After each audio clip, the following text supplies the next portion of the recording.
Hi, my name's Richard of Larter's Plumbing, Heating and Gas, and today what we're going to do is flush a radiant hot water heating system. Number one, we're going to do a flushing of the boiler system. We want to set up the tarp to protect the floor and the laundry machines. Number two, this is where you turn off the power, on off there.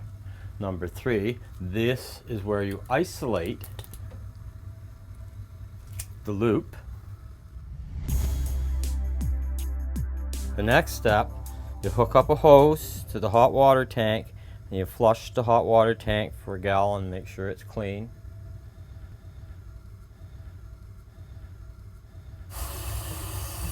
Flush about half a pail of water to get any mud and sediment that comes during the rainy season, usually in the spring.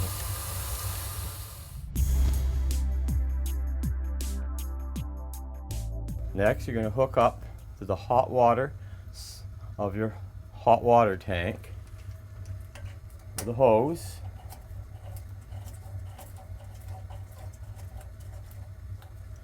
And then to the return side of your radiant system,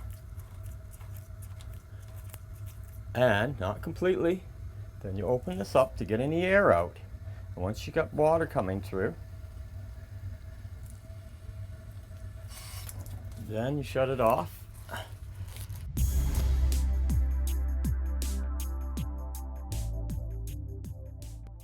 Over here, because you're going through the reverse system to peel the mud, because the mud grows in a certain direction of the flow. Peel that mud and get all the air out. Open up the drain here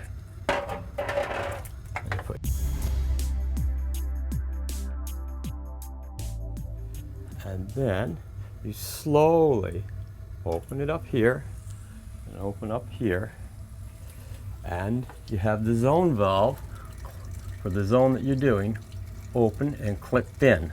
First, we start off with number one zone valve. This is control for the first floor or for the basement. Then we go to number two zone valve, which is for the second floor, and number three zone valve for the third or top floor. So we're starting with the basement first, and then open it up fully, and you fully flush down, and you run it until you feel it warm here and you feel it warm here, and then you know you've done the whole loop. When this one is warm, then you go on to number two and you open up number two and you hold it in there, make sure it's holding in, and then you shut off number one because you don't want it. Then after you've done number two, you open up number three, and then you shut off number two.